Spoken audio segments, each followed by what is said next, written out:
On her first morning in Briarwood Hills, 10-year-old Avery Monroe drew a smiling sun on the sidewalk with chalk. By sundown, her mother had a $100 fine on the door and a warning. This is not how we do things here. But behind the pristine lawns and smiling neighbors, Avery would soon uncover something far darker than a chalk drawing, and it would shake the entire neighborhood to its core. Cassidy Monroe drove slowly down the curved streets of Briarwood Hills, her tired eyes scanning the neat rows of pastel homes that looked like they belonged in a catalog.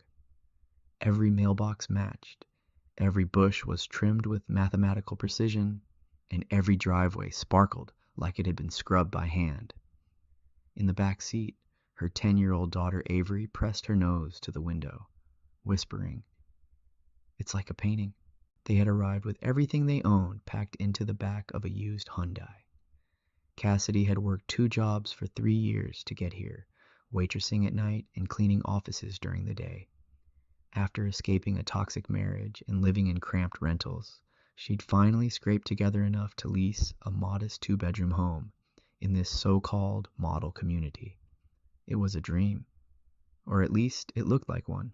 As they pulled into their new driveway, a man in a navy polo shirt and khakis walked up to the car, clipboard in hand. His name tag read, Grant Derry, HOA President. He didn't smile. "You're the new tenant?" he asked, glancing disapprovingly at the overfilled car and its taped-up boxes.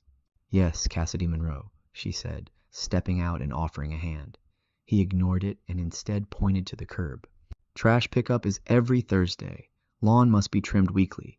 No visible toys or furniture on porches. And chalk on sidewalks is strictly prohibited." Cassidy blinked, confused. "Chalk?" Derry gave her a sharp nod. "We've had issues with children leaving graffiti. It affects property values." Avery, who had just pulled out her chalk tin from the seatback, froze mid-movement. Cassidy forced a smile. "Got it. Thanks for the welcome." The man walked away without another word. That evening, as they finished unloading, Avery drew a small sun on the sidewalk. Nothing big, just something to celebrate. She even added a little heart beside it and wrote, "Home."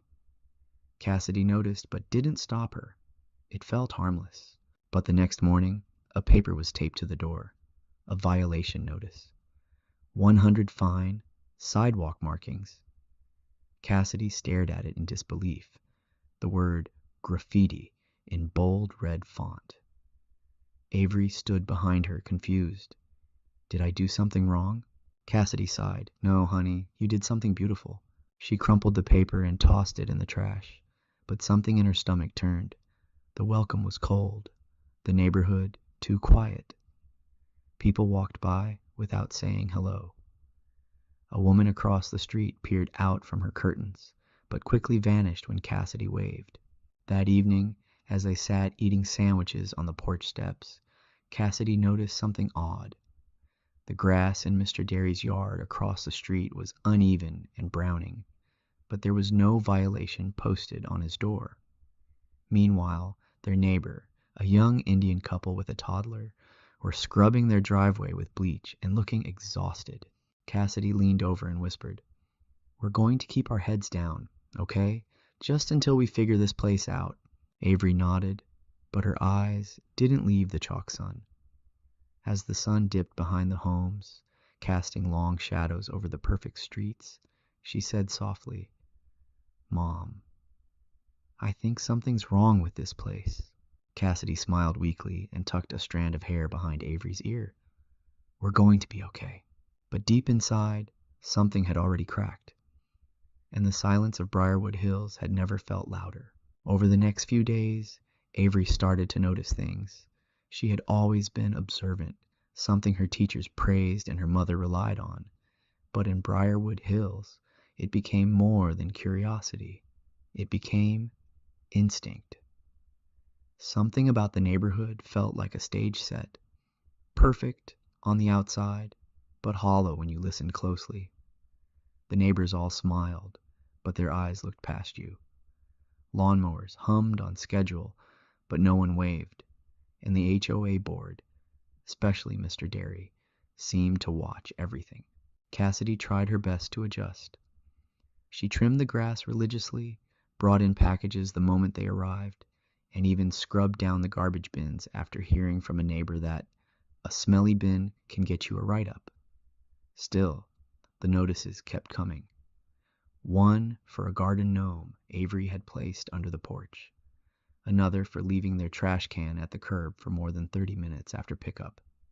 It felt absurd, targeted, but there was no one to argue with, just printed warnings signed Briarwood Hills Compliance Division. One Wednesday afternoon, Avery came home from school to find her mother sitting on the porch steps, holding another citation. Her shoulders were slumped, her eyes tired. "We got fined because the mailbox was too dusty," Cassidy said with a bitter laugh. Dust on a mailbox. Avery sat beside her silently, kicking a pebble down the walkway. Across the street, Mr. Derry's mailbox was cracked and rusted, but there was no paper taped to his door. That night, while walking their small rescue dog, Bean, Avery noticed something strange. She saw Mr. Derry pull into his driveway and park on the wrong side, facing the curb, something the HOA guidelines clearly forbade. She waited. No one appeared. No ticket, no clipboard. Just Derry stepping inside, waving briefly at the security camera above his door. The next day, Avery rode her bike around the neighborhood slowly, keeping her eyes wide. She saw Ms. Lynn, one of the board members, hosing down her driveway, muddy water pooling into the storm drain. Another rule violation. A man across the block had chairs and a grill out front, but no notice on his door. Yet their next-door neighbor, Mr. Patel, had a bright orange sticker on his garage, demanding removal of his flower pots, which were apparently outside standard color palettes. Avery's stomach twisted. It wasn't about the rules. It was about who the rules were for. Then came the moment that changed everything. She was riding home when she saw a girl about her age, sitting on the curb, her arms wrapped around her knees, face streaked with tears. Avery slowed her bike and approached gently. "Hey, are you okay?" The girl sniffled and looked up. "My name's Lila. We're getting kicked out." Avery blinked. "What? Why?" Lila wiped her nose with her sleeve. "The HOA said we had too many violations. My dad tried to fight it because they said mean stuff to my mom. Then we got 5 fines in 1 week. Now we have to leave." Avery sat down beside her. "What do you mean, mean stuff?" Lila looked down. "They said my mom's food smelled up the neighborhood, and they called her a name. She cried. My dad yelled, and then they started fining us." Cassidy found them 10 minutes later, sitting side by side on the sidewalk. She didn't say anything, just gave Lila a soft smile and told her mom she could come over for tea if she needed anything. That night, Avery couldn't sleep. She stared at the ceiling, heart pounding, brain racing. Something was wrong with Briarwood Hills, deeply wrong. She got out of bed, opened the drawer, and pulled out her mom's old cell phone, the one she no longer used, but kept charged in case of emergencies. Avery checked the battery, turned on the audio recording app, and whispered to herself, "If they won't play fair, I'll show the truth." From that moment on, Avery Monroe became invisible, but not silent. She would watch, she would listen, and she would record everything. Avery became careful. She didn't tell her mom everything she was doing, not because she wanted to lie, but because she didn't want Cassidy to worry or stop her. Each morning before school, she tucked the old phone into her hoodie pocket and wore it like a regular kid accessory. She learned how to tap the record button without looking, how to walk slowly past houses while pretending to be distracted, and how to hide in plain sight. Her small frame and quiet nature made her almost invisible to the adults who ran Briarwood Hills. What started as curiosity quickly turned into a pattern of discovery. One afternoon, as she walked Bean past the community clubhouse, she saw Mr. Derry speaking with another board member, Ms. Lynn. They didn't see her crouching behind the hedge. The phone recorded every word. "I'm telling you," Mr. Derry was saying. "We need her gone. The Monroe woman is not HOA material. We make it hard enough. She'll leave."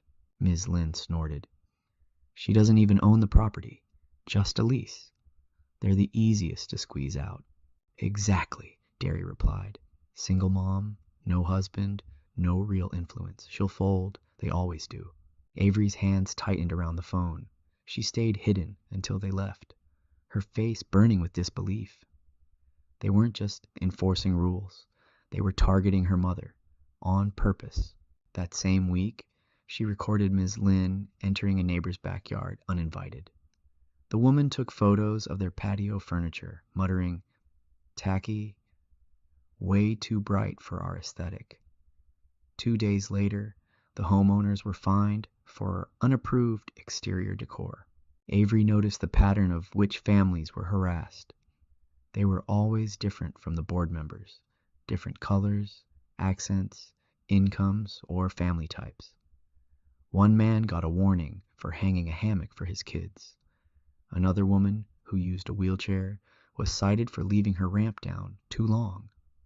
Meanwhile, board members' homes were full of violations no one dared to mention. She even captured Mr. Derry parking his boat in his driveway, something the community handbook strictly forbade. Avery knew she needed to show her mom.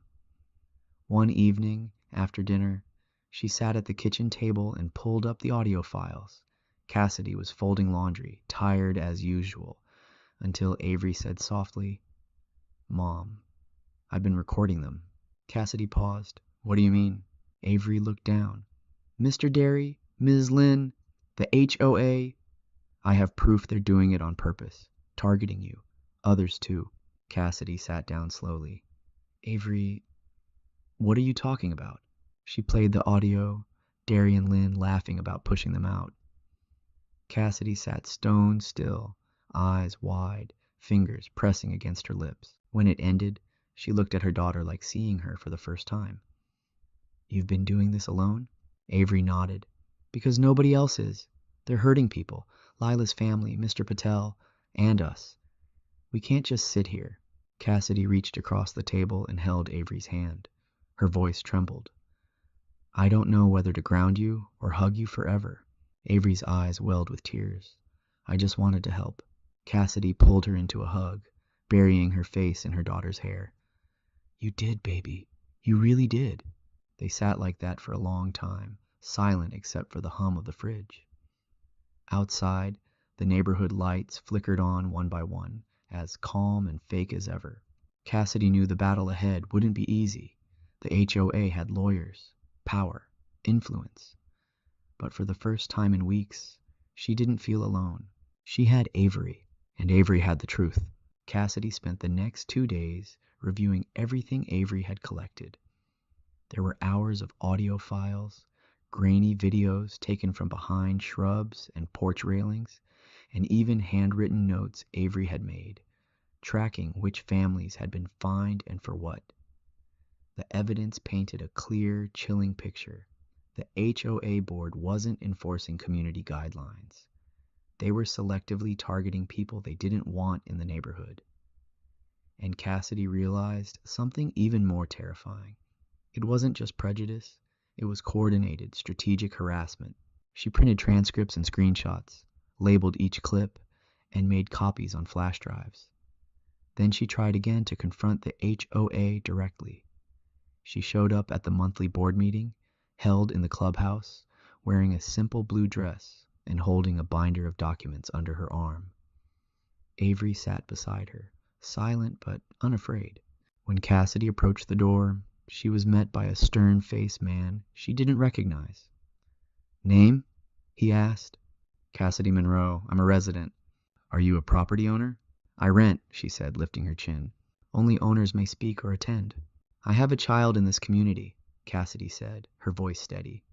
"And what I have to share affects everyone here." The man didn't flinch. "Rules are rules. You'll need to take it up with the board in writing." They shut the door on her. Cassidy stared at the closed entrance, heart pounding with rage and disbelief. Behind that door, Decisions were being made that ruined families, and no one was allowed to question them. Avery tugged gently on her hand. "It's not over, Mom." Cassidy turned to her. "Then let's make sure it really isn't." That night, Cassidy did something she never thought she'd do. She called the local news. Channel 5's investigative reporter, Jolene Pierce, was known for digging into powerful institutions with a smile and a hidden camera. Cassidy emailed her everything: the files, the transcripts, the patterns, and the names. She expected to hear back in a week. Jolene responded in 2 hours. And the next morning, a Channel 5 van pulled into Briarwood Hills. Cassidy met Jolene outside her home. The journalist's crew quickly set up, careful not to draw too much attention. Jolene, dressed casually and carrying a coffee mug, asked, "Are you ready for this? They're going to come after you." Cassidy nodded. "They already have."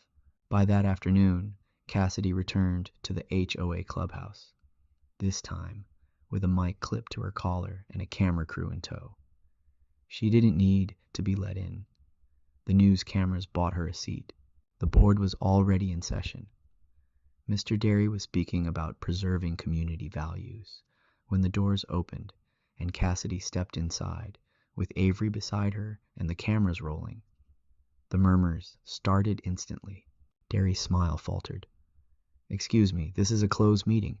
"Then you might want to tell that to Channel 5, Cassidy replied, her voice calm but strong. Jolene gave a polite wave. "We're here to report on the community. I hope you don't mind transparency." Cassidy opened her binder and set it on the table in front of the board. "I have recordings of you trespassing on private property. Audio of you and Ms. Lynn mocking residents and admitting to targeting them based on income, language, and family status. I have footage of violations you've ignored in your own homes, while punishing others for less. And I have every fine, every name, every pattern, right here." The room went dead silent. Cassidy took a breath. "You've created a culture of fear in a place that's supposed to feel like home. You've harassed families. You've broken laws. And my 10-year-old daughter had to be the one to prove it." Avery stepped forward and placed a flash drive on the table. "I recorded everything," she said quietly. The air cracked. Some residents gasped. One woman covered her mouth.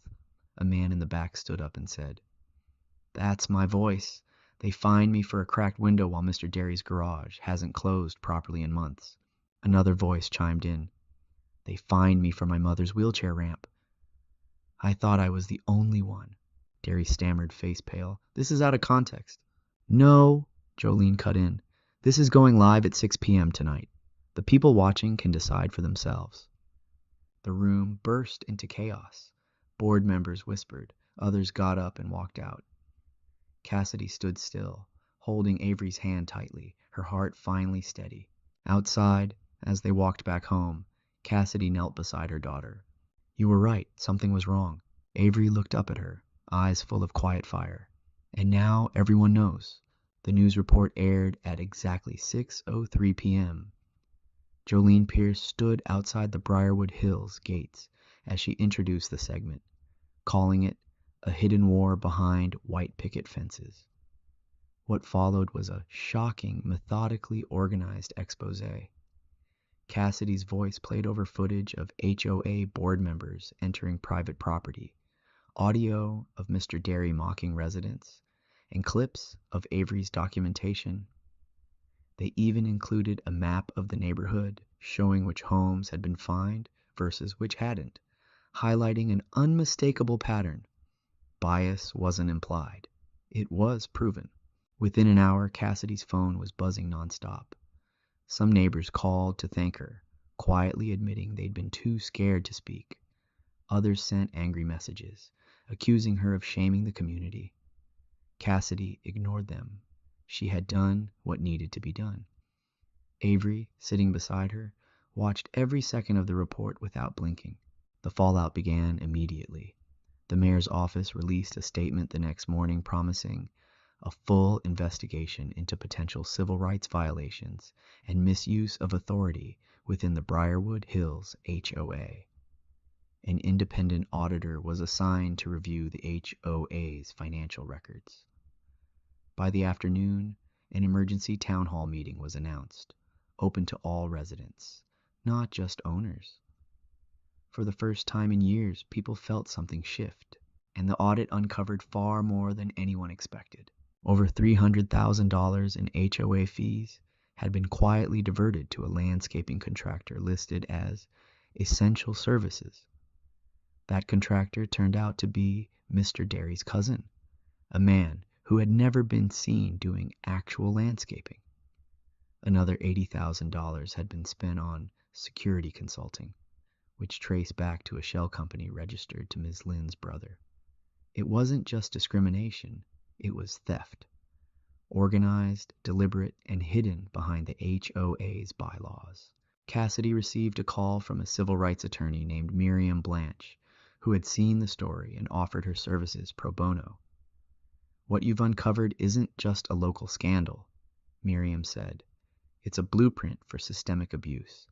I want to represent you and every resident affected." Cassidy hesitated. "I didn't plan to be anyone's leader." "But you already are," Miriam said. "And your daughter, she's remarkable." Avery, listening in from the couch, looked up and whispered, "Are they going to help Lila's family too?" "Yes," Miriam promised. "That's the first thing we'll fight for." The following day, Cassidy and Avery joined Miriam at a community forum where over 50 residents showed up. People who had never spoken before stood up and told their stories about being fined, harassed, insulted, and intimidated. An elderly man admitted he'd spent thousands fighting a lien placed on his home for having a doghouse in the backyard. A young mother cried as she described being cited for hanging her baby's laundry outside to dry. Each story added another layer to the injustice, and each voice made Cassidy feel less alone. Miriam began preparing a formal legal complaint against the HOA board for discrimination, harassment, and financial fraud. Meanwhile, the district attorney's office launched a parallel criminal investigation into Derry and his associates. Reporters camped outside the gates of Briarwood Hills. The illusion of perfection was shattered. Back at home, Cassidy tucked Avery into bed and sat on the edge of the mattress, brushing a strand of hair from her daughter's forehead. "I'm proud of you," she said softly. "I hope you know that." Avery nodded. "Do you think we can stay?" Cassidy looked at the ceiling for a moment, then smiled. "We're not going anywhere." The arrest began on a cloudy Thursday morning, the kind that made the usually pristine streets of Briarwood Hills look oddly gray and tired.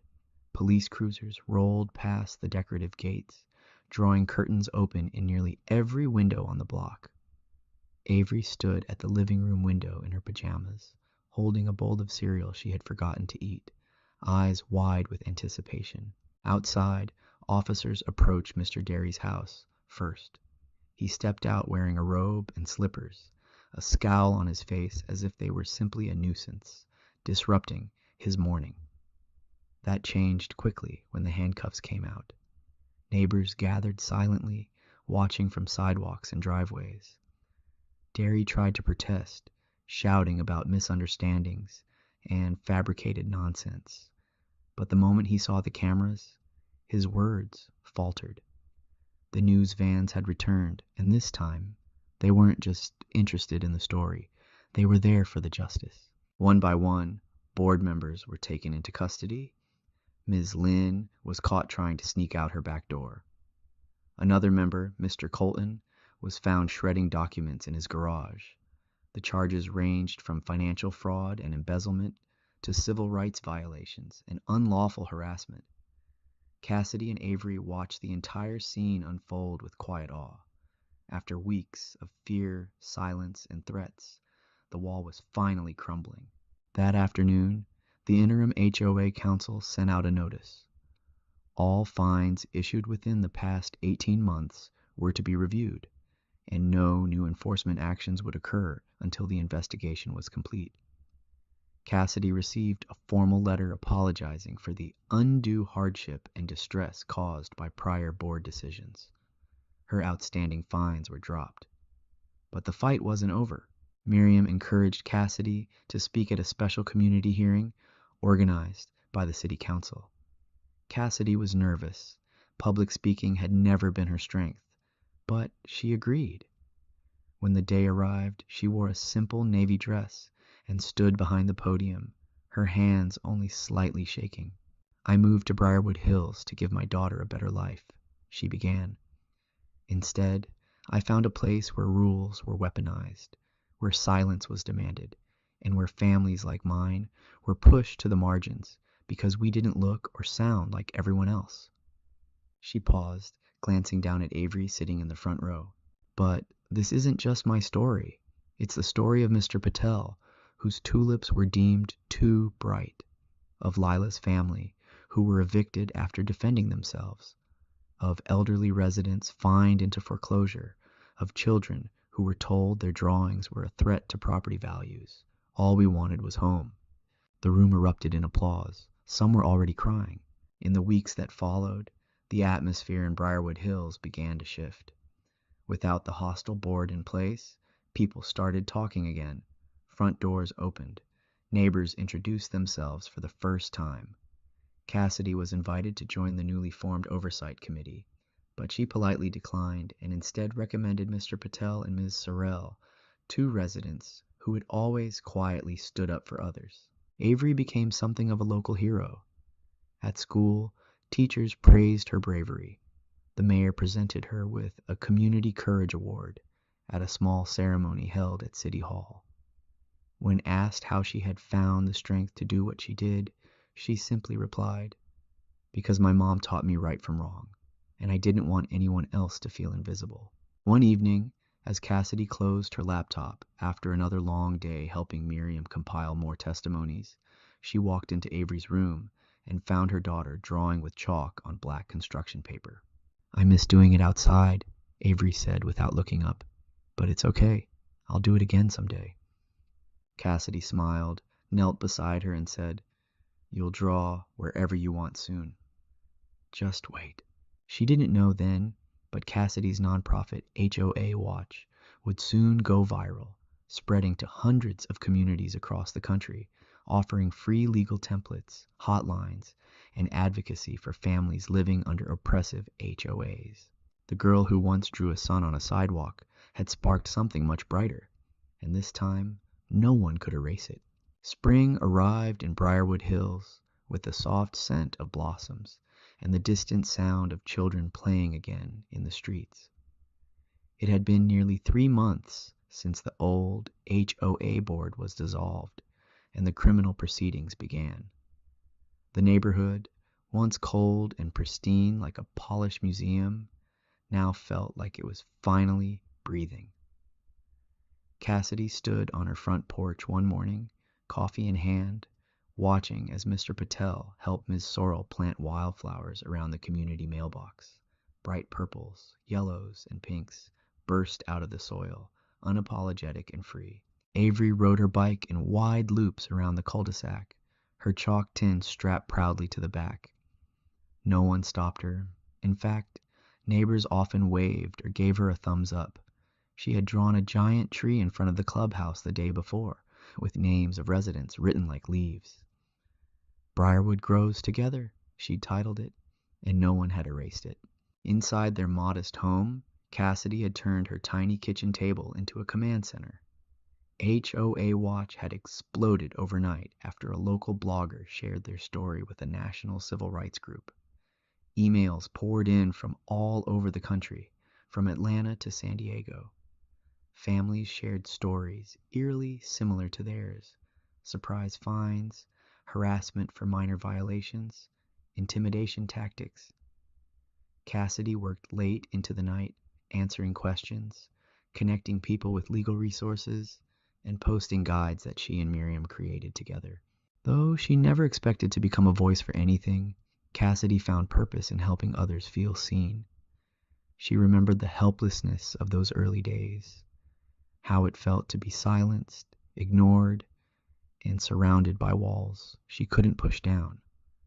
And now, she knew she was helping others find the strength to knock down their own. One evening, Cassidy and Avery were invited to speak at a community town hall. It wasn't about protest.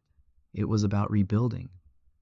The new committee, elected by popular vote, asked them to share their vision for the future of Briarwood Hills. Cassidy was hesitant, but Avery encouraged her. "You always say change is made by the ones who care, so go care in front of everyone," she said with a grin. At the podium, Cassidy spoke gently but firmly. "Rules don't build community. People do. If we want a neighborhood our kids are proud of, it starts with how we treat each other, not with how clean our hedges are." The crowd clapped, not just out of politeness, but with real warmth. After her speech, a soft-spoken elderly woman named Mrs. Connolly approached her, holding Cassidy's hand tightly. "I lived in silence for 8 years here," she said, her voice trembling. "But because of you and your daughter, I finally feel like I belong." Later that night, Cassidy and Avery sat together on the porch, the sun melting into gold over the rooftops. "You know what I realized today?" Cassidy said. "What?" "You didn't just help fix Briarwood, you helped fix me. I used to be afraid, all the time, but now I feel like I can breathe." Avery leaned against her mom's shoulder. "We're not just surviving anymore." "No," Cassidy whispered, "we're living." And the best part, they were doing it on their own terms. ChatGPT сказал. The morning of the ribbon-cutting ceremony was unusually warm for early May, and sunlight bathed the Briarwood Hills community in a soft golden glow. Avery stood beside Cassidy at the newly renovated clubhouse, holding a pair of oversized scissors that looked almost comical in her small hands. Red, white, and purple streamers hung from the pergola beams, and flower pots decorated the steps where the once closed doors now stood wide open. A large banner read, "Briarwood belongs to everyone." Residents gathered by the dozens, families with strollers, elderly couples in folding chairs, teenagers with phones out, and neighbors who had once walked past each other with stiff nods, but now exchanged hugs and conversation. The air felt lighter, as if the neighborhood had shed something invisible but heavy. Cassidy had been asked to do the honors, but she refused gently and insisted Avery take her place. "She's the reason any of this happened," she told the committee. "Let her be the one to open the future." Avery looked nervous as she stepped forward, but when she glanced back at Cassidy and saw her smiling with teary eyes, she took a deep breath, raised the scissors, and cut the red ribbon cleanly. The crowd erupted into applause. Just then, a soft voice called from the side, "Avery!" It was Lila, running toward her with wide eyes and a huge smile. She threw her arms around Avery in a tight hug. Behind her stood her parents, Mr. and Mrs. Ubarra, looking stunned and grateful. Miriam Blanche had won their case weeks earlier, and the HOA had been forced to offer restitution, including an apology and a chance to return. They had moved back into their old home just days ago. Cassidy approached them, her throat thick with emotion. Mrs. Ibarra clasped her hands and whispered, "You gave us our life back." "No," Cassidy replied, voice shaking. "We gave each other courage." Miriam arrived moments later, dressed in her usual tailored navy blazer, but this time with a rare, full smile. She addressed the crowd from the small makeshift stage beside the clubhouse doors. This community chose truth over silence. It chose unity over fear. And it was led not by lawyers or officials or activists, but by a little girl who refused to accept injustice. She motioned to Avery, who turned red as the crowd cheered again. Then a man stepped forward from the crowd, older, frail, with thin white hair and a tremble in his voice. "My name is William Boone," he said. "I've lived here since 1991, and I want to say something." Everyone quieted. "I've watched for years as this neighborhood grew colder. I saw good people leave and good families silenced.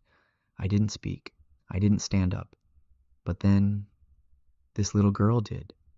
He looked straight at Avery. You reminded me of the boy I used to be, the one who believed in fairness, and now I believe again. Tears welled in Avery's eyes. Cassidy crouched beside her, arms around her daughter's waist. She didn't have to say a word. After the speeches, the clubhouse doors were opened for an open community potluck. Tables overflowed with food from every culture in the neighborhood. Samosas, cornbread, tamales, pierogi, deviled eggs, and trays of cookies decorated with chalk-drawn suns. Someone had even set up a long strip of blank pavement and left out a tin of chalk labeled, "For the Artists of Briarwood." Avery knelt and drew a new sun, bigger than the first, with a wide, smiling face. This time, she wrote a word beside it in thick yellow letters. Home. Cassidy watched from the steps, heart full, hands over her mouth. She hadn't expected this when she moved in. She hadn't expected war. She hadn't expected hope. And she certainly hadn't expected that her quiet little girl would become the voice of a neighborhood.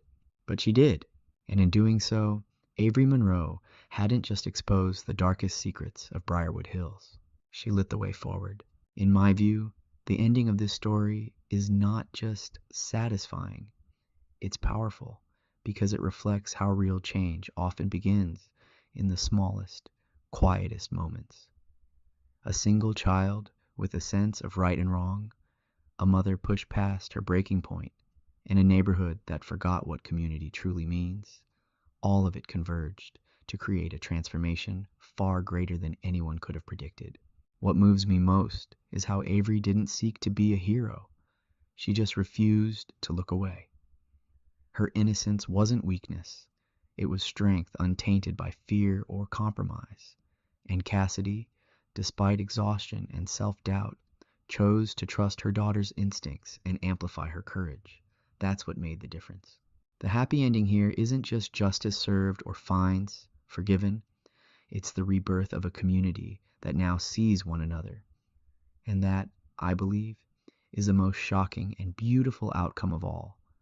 Not revenge, not punishment, but unity. The kind that lasts. This story reminds us that even in places ruled by fear, it takes only one brave voice, no matter how small, to break the silence. And sometimes that voice belongs to a 10-year-old girl with chalk in her pocket and fire in her heart.